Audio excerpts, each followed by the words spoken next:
Hey, what's up guys? Joshua6 from skidtactical.com. Today I'm going to show you guys one of my favorite builds. This is the 4.5 inch 1022. Started off as a 1022 Charger pistol, and just a quick note, if you want to get on something like this, it has to be a Charger pistol. You can't make a rifle into a pistol with a shorter barrel by law. So good thing Ruger came out with the Charger pistol line. So just going to go over it.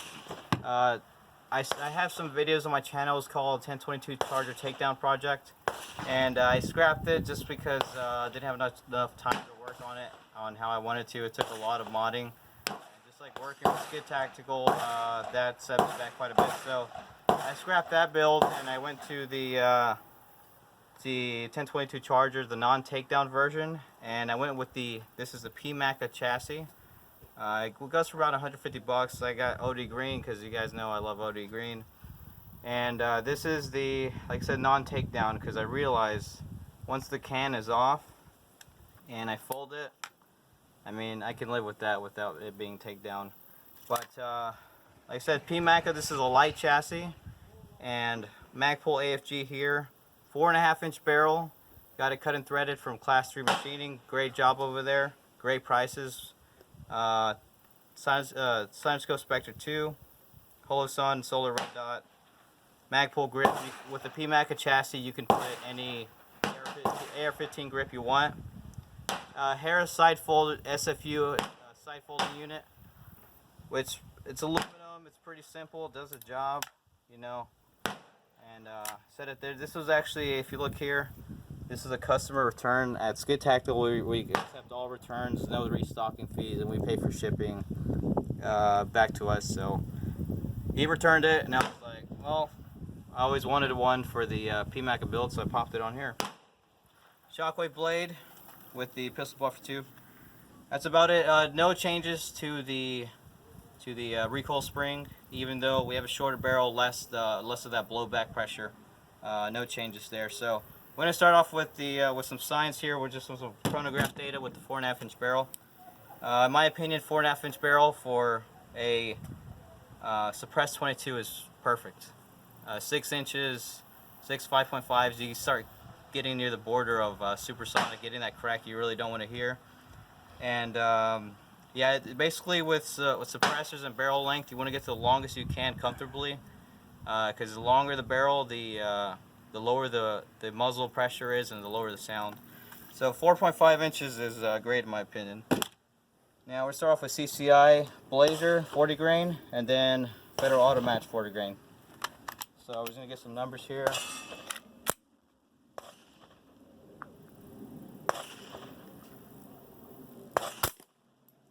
.1081, 1083, and nosedive. Now we released a new product called, I don't know what it's called yet, but it's a 1022 bearing spacer, and they're new in packaging, so we're going to do a video on that next, but it's going to fix this problem.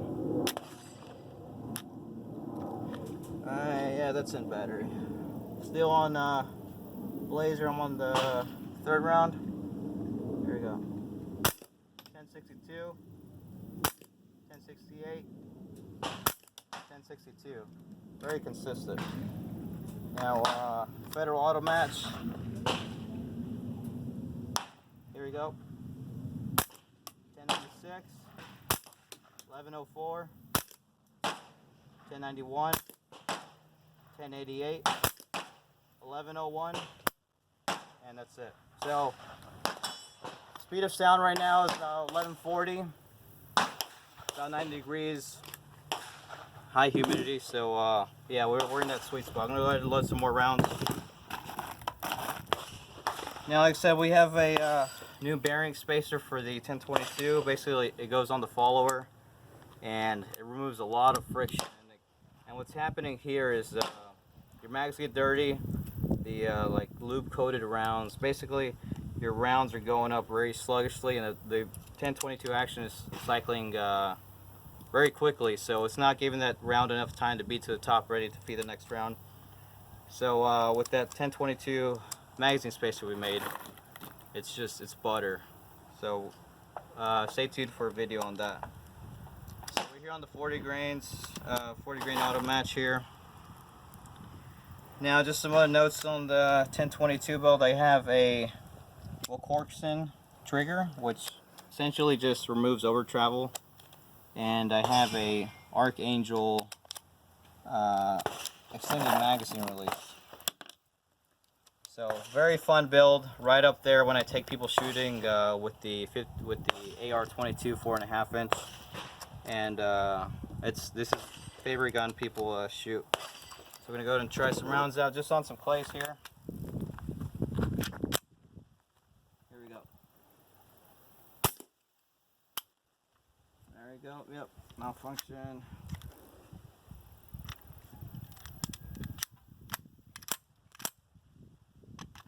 Stay tuned for the spacer video.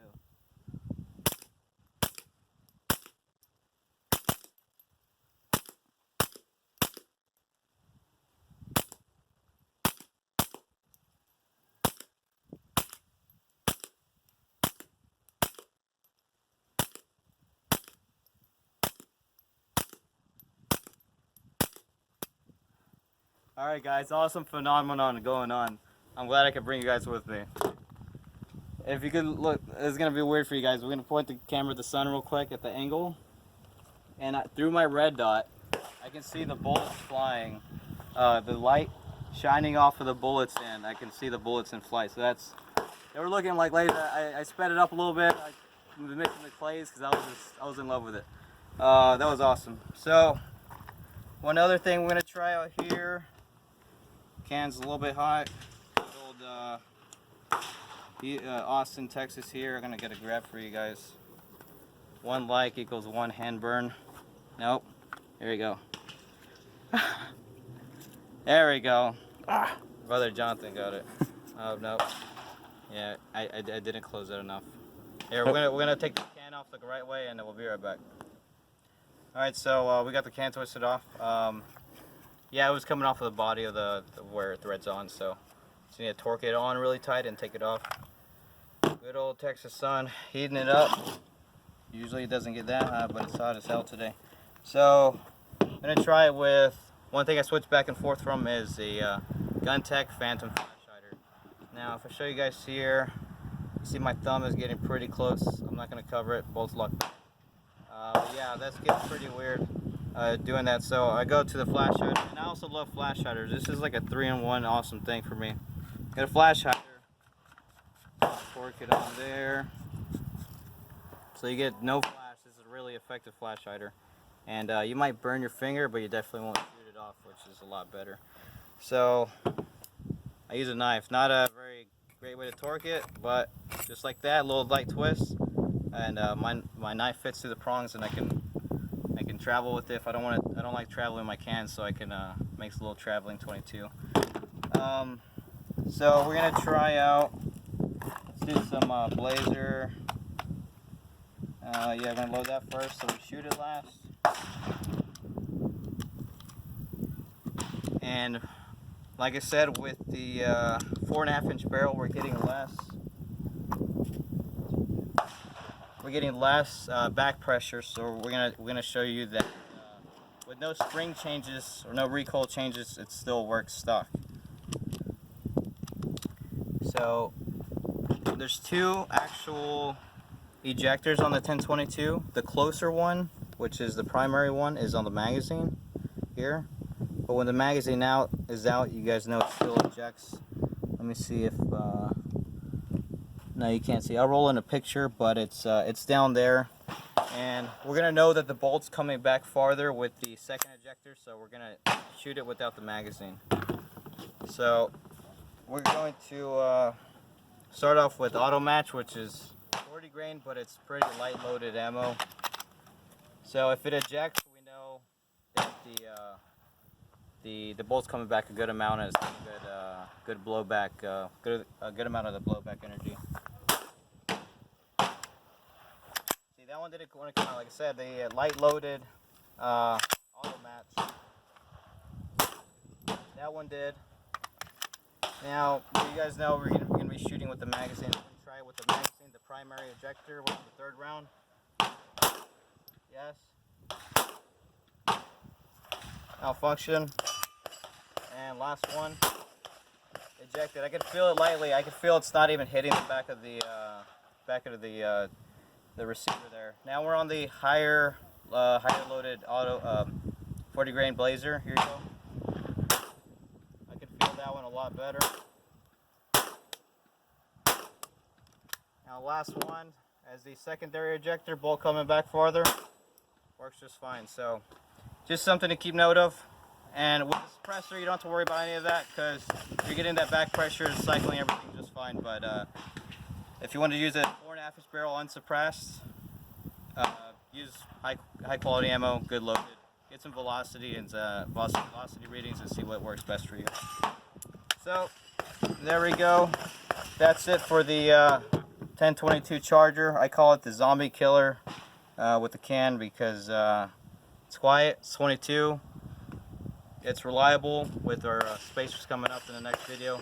So Joshua6 from Ejectors.com. Thank you so much for watching.